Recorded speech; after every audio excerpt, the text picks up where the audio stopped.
I made too much. Eat up. Eat up! The woman smilingly offers what is clearly the special sandwich I made for my daughter. This mom friend, who always ridiculed me for being a single mother, now shamelessly claims my creation as her own. How audacious! Not so long ago, it was expected for married couples to stay together till the end, and divorce was unthinkable. But times have changed. We live in an era of diversity where people freely choose their own paths, and the number of single mothers is rising. I'm one of them. However, I'm a single mother, not by divorce, but because I've never been married. My name is Mia, and I'm 30 years old. As mentioned, I'm an unmarried, single mother. The reason is simple. The guy I was dating disappeared the moment he found out I was pregnant. I decided to raise my child on my own, without relying on him, and I've been doing so desperately. It hasn't been easy, but my daughter Eleanor has grown up healthy and strong, without any major injuries or illnesses, and has just started elementary school. Today, I'm at her school for the election of parent committee members. I arrived much earlier than planned, and the parents' room was almost empty. I checked the seating chart and found my seat. Someone was already sitting next to mine. "Excuse me," I said, as I took my seat. "Please, go ahead," replied the woman next to me with a warm smile. She looked elegant, with perfect makeup, hairstyle, and clothes, the epitome of a classy wife. In contrast, I felt a bit embarrassed about my disheveled appearance, having rushed here on my bike after work. I regretted not having the time to freshen up my makeup. As I was thinking this, the woman next to me spoke up. "Are you Eleanor's mom?" Yes, I am." "My child talks about playing with Eleanor. Thank you for that." "Oh, is that so? My child doesn't talk much about school. Thank you as well." I've always been a bit shy and not great at small talk, but the woman, named Grace, kept the conversation going with her friendly demeanor. She seemed to have many mom friends.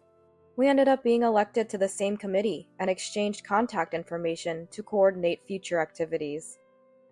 During our talk, I learned that we lived in the same neighborhood. Up until now, I've been so focused on work that I never had the chance to make mom friends, but I thought she might be my first one. A few days later, after work, we met at a local cafe to talk about the upcoming school event. Today, like always, I came straight from work. I pedaled my bike furiously to reach our meeting spot. She had arrived at the cafe before me and waved at me with a smile when she saw me. "Sorry I'm late." I sat down opposite her, looking at me. "Wow, you're dressed quite impressively today." She chuckled. "Coming from work. So sorry about that." "Really? You say that out loud?" I was slightly annoyed but laughed it off. "What? You work? I thought you were a housewife like me, since you're on the committee. Can't make ends meet on just your husband's salary?" Taken aback by her abrupt rudeness, I decided there was no point in hiding the truth. "I'm an unmarried, single mother, so—" Upon hearing this, her beautiful face twisted into a sarcastic smile. It was so brief, I almost thought I had seen it wrong. "Really? No husband? That must be tough. I heard over half of single mothers live in poverty. Is your family like that too? Poor Eleanor. Do you even buy her proper clothes? I can give you some of my child's old clothes if you want." Her sudden change of demeanor left me speechless, and she continued. "My husband works at a well-known company around here. I don't need to work like you. Since you can manage work and committee duties, why don't you handle everything? I'm super busy, you know." "So that's settled then. Thanks for taking care of it." With that, she shoved a pile of documents at me and hurried off. From then on, she seemed to look down on me completely, always trying to one-up me. Spotting me after work, she'd taunt. "You always look so interesting. I have to be presentable all the time. It's hard. I envy you, not having to care about your appearance." And she persistently follows me around. Is that so? I didn't want to bother engaging with her. I tried to leave, but she blocked my bike's path. You live in that apartment, right? Isn't it risky living in a wooden building nowadays? It might burn down. And Eleanor, is she bathing properly? She looked quite dirty today. You can't neglect basic hygiene just because you're poor. My daughter is a tomboy, always running around outside with boys, getting dirty. I didn't mind her comments about me, but involving my daughter was too much. My daughter lives a normal life, thank you. I'm busy. Excuse me. I had no time for such a person. I squeezed past her and quickly pedaled home on my bike. She seemed to be saying something behind me, but I pretended not to hear. Today, there's another parent-teacher meeting. Facing her again is a dreary thought, but it can't be helped. I'll try to ignore her as much as possible. I made sure not to arrive too early, tidying my hair and makeup just enough to not look disheveled, and then headed to the school. I arrived just in time for the meeting to start. As my presentation time approached, I prepared my materials. I had prepared everything, so naturally, I thought I'd be the one to present. But right before the presentation, she took the materials from me and stood up. Mia is busy with work, so I took the liberty of preparing everything. If there are any mistakes, please feel free to point them out. She began speaking with an air of ownership. Around me, did you do this all by yourself? That must have been tough, right? I could hear voices praising her. I wanted to object, saying that it was all my work. But unlike her, with many mom friends, I barely knew anyone there. In such a situation, I couldn't bring myself to speak up. After her presentation, wonderful, that was very clear. Thank you for your hard work. And you there, I understand you're busy with work and new to the committee, but please make sure to cooperate. The chairperson of the meeting said. The chairperson had no idea. It was all my work. She didn't do anything. She just took credit for my work. I wanted to say that. I'm sorry. But all I could do was apologize. She was looking at me with a sarcastic smile. On the way home from the meeting, unfortunately, she and I were heading in the same direction. I confronted her. Hey, why did you lie and say you did everything? That was my preparation, wasn't it? But she showed no remorse. You're so noisy. It's not a big deal. Besides, someone like you, with hardly any acquaintances, wouldn't be trusted presenting. That's why I graciously took over for you. You should be grateful. Usually, she would block my way and not let me leave, but today, she hurried off ahead of me. After that, she continued to push all the work of preparing materials for the parent-teacher meetings onto me and took all the credit for herself. I asked her multiple times to help, but it was like water off a duck's back. She didn't listen at all. One day, while at school for an open class, I discovered she was spreading rumors that I was harassing her. She says she's busy with work and dumps all the committee work on me. Even when I say let's work together, she tells me, you're a housewife with plenty of time. You do it all. She's always angry with me, saying I'm underestimating her because I'm a housewife and she's an unmarried single mother. She appealed with a near tearful voice, convincing the other moms with her actress-like performance. They comforted her.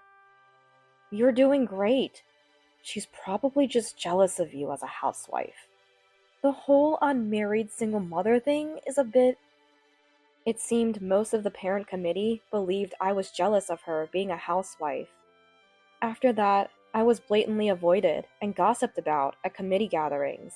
Maybe if I had been better at navigating these situations, this wouldn't have happened. But honestly, with my busy work schedule and the infrequent parent meetings, I didn't have the energy to focus on these relationships. I just needed to get through these uncomfortable meetings for 1 year. Then, the season for the sports festival arrived. Thinking about her and the parent committee relationships made me uneasy. But my daughter had nothing to do with that. She was looking forward to the sports festival. I'm excited too. I'll make sandwiches for us. I cheered her up. On the day of the event, I woke up early to prepare her favorite sandwiches. I got a little too enthusiastic, making several cute sandwiches. Make them cute! My daughter had requested, and they turned out colorful and appealing. I even took pictures. There were probably enough for about 8 people. I had fun looking up cute sandwich recipes online and ended up making too many. But my parents were coming to watch their granddaughter in the afternoon, so the 3 adults could probably finish them. My daughter was thrilled. Wow, these sandwiches are amazing! I'll share them with my friends. She was happy, which was good. During the sports festival, there were various tasks for the committee members, leaving little time to relax. Despite securing a good spot and laying out a leisure sheet early in the morning, I hardly sat down. That woman seemed to work hard, but was actually doing nothing, leaving all the heavy tasks to me while she took on the easier, more visible ones. I overheard her complaining again. Mia is dumping all the work on me. It's so hard. But I decided not to care anymore.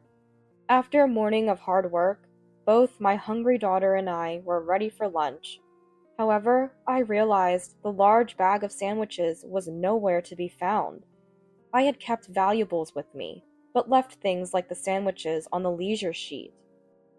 Mom, let's eat the sandwiches quickly. Sorry, the sandwiches are gone. Maybe someone accidentally took them. I asked around, but no one knew where our sandwiches were. Mom, I'm hungry. Where did our sandwiches go? Seeing my daughter almost in tears, I had a bad feeling. I hoped I was wrong, but... Sorry, I'll be right back. Wait here for me. I left my daughter with an acquaintance nearby and headed towards her. I made too much. Eat! Eat! My bad feeling was spot on. She was acting as if she had made them herself, offering our sandwiches to other families. Wow, did Grace make these? So delicious. You're really good at cooking. Moms around were praising my sandwiches. It's nice to have your cooking appreciated, but in this situation, I felt nothing but anger. Oh, it's nothing. I just prepared them last night. They're really simple. Being a housewife, I thought I should make an effort. She humbly bragged. Come on, what a thing to say. I hadn't cut any corners. These were sandwiches I had painstakingly prepared with trials the night before and had put so much time and effort into. Looking at her surrounded by many moms and having fun, I made up my mind. The usually shy me was gone. I had to get back the sandwiches I made with all my heart for my precious daughter. Hey, Grace. I approached her, trying to stay calm, with a smile. She turned around, looking troubled for a moment, before quickly returning to a pleasant smile. Mia, you must be tired. Why don't you join us for some sandwiches? She offered me the sandwiches I made without any hint of remorse. From the angle only visible to me, you know what this means, right? Don't you dare speak up. Her eyes seemed to be pressuring me, but I'm shy. I'm not good at reading faces or communication. I thought I had overcome my shyness, but I take it back. I revert to my old self, depending on the situation. Oops, that's our sandwich. I left it on our leisure sheet and it went missing, but here it is, I announced loudly, ensuring everyone could hear. I'm not good at communication, so I don't know the right volume. My loud voice drew the attention of the moms around us. Her face screamed, "Shut up, be quiet," her face seemed to say. But I don't care. I'm just stating the facts. No way! What are you talking about? This is my sandwich. But it must be tough not finding your sandwiches. Don't worry, there's plenty here. You and Eleanor should have some. She stood up, pretending to comfort me with a pat on the back. Don't you dare say anything more. But her touch seemed to convey. However, I'm not an empath, so I ignored her implied message. No, that's definitely our sandwich, right? I even have a photo as proof. Look, Here." I took out my mobile phone and showed the nearby mom the photo of the sandwich I took this morning. It was unmistakably the same sandwich in front of us. "What does this mean? Why do you have a photo of this sandwich?" The moms who saw the photo on my phone voiced their confusion. Her face turned pale. "It's not like that. It's just a coincidence that the contents of the sandwiches look similar. I didn't steal anything. I made this." She desperately tried to explain. The crowd seemed unsure who to believe, me or her. I decided to play my final card. "Can you check the bag the sandwiches were in? My daughter's name is embroidered on it." "Name?" She let out a surprised squeak. A nearby mom unfolded the bag and checked. "Eleanor's name is embroidered here." Everyone froze at the mom's words. Of course they would. She, who had everyone's trust, was caught red-handed, distributing someone else's sandwiches as her own. Amidst the excited atmosphere of the sports festival, only this corner felt chillingly cold. Whispers started. "Grace took Mia's sandwiches, didn't she?" "Oh no, I ate quite a bit." "I always found her behavior a bit odd, but I never thought she'd do something like this." I decided to expose all her past misdeeds. "That's right. It's not the first time. Everything she claimed to have prepared for our meetings was actually my work. Just like these sandwiches." "Seriously? You only have 2 people in your family. Why make so many sandwiches? I was just helping you eat them, thinking you couldn't finish. Be grateful." Grace, red-faced and shouting, had her true colors exposed. The moms around were astonished. The children had already been taken to another place by a perceptive mom who sensed the uneasy atmosphere. How thoughtful. "It's none of your business how many sandwiches I bring, right?" "Be quiet! You're an unmarried, single mother, showing off with these fancy sandwiches. People like you should stick to eating discounted bread, alone." Being an unmarried, single mother doesn't warrant such treatment. Her words were harsh and unjustified. I was about to retort when someone gently tapped my shoulder. When I turned around, my father was there. "I thought you'd never come back. You were quite loud. I could hear you from the other side." "Dad!" Surprised by Dad's sudden appearance, I felt relieved, tears welling up in my eyes. But more shocked than me was her husband, having blended into the background until now. "President?" he exclaimed louder than I had. Dad was also surprised. "Ah, it's you! Our grandchild goes to the same school, huh?" he said. "Yes, my dad is a somewhat famous company president around here, but that has nothing to do with me and my daughter. I have no intention of taking over Dad's company and work at a completely different one." Her eyes widened. "What? He's a president? Who?" She stuttered nervously. "President of our company. Did you steal the president's family's sandwiches? Apologize now." "No, I didn't know. It's not my fault. Mia is to blame." "What about my daughter?" Her and her husband's arguing stopped abruptly at Dad's words. "Let's stop this. Today is about the children and their sports day. Let's enjoy it." The moms around agreed, suggesting to end the quarrel. Later, we got our sandwiches back, and as an apology, even though they didn't know, other moms gave us more sandwiches. Our original 8 servings became about 10. My daughter happily shared them with her friends. I ate until I was full, regaining my energy for the afternoon. During the afternoon events, moms who had previously avoided me started talking to me. "I'm sorry for what I said before. You've had it tough. Let's be friends in the parent committee from now on." I replied with my best smile. "Yes, thank you. I look forward to working with you." And I responded with just the right volume. Meanwhile, everyone seemed unsure how to interact with her. They kept a cautious distance. She glared at me, but I pretended not to notice. Sometime after the sports day, another parent meeting was held, but she wasn't there. The moms gathered around me, eager to share gossip. Grace went back to her parents' home after a huge fight with her husband following the sports day incident. Apparently, she was misusing family money and having an affair. There's even talk of divorce. The man she was involved with is married, and his wife is demanding compensation. She's become a shut-in, unable to leave her house. They shared this with gleaming eyes. She was busy with an affair while claiming to be busy elsewhere. Using her husband's hard-earned money on an affair was just disappointing. Her daughter continued to attend school, remaining good friends with my daughter. Unlike her mother, she's a kind and polite child, apparently raised mostly by her grandmother. I understood why she was growing up so well. I worried if she'd be sad without her mom, but apparently there was no need. Her husband has been more lively at work since they separated.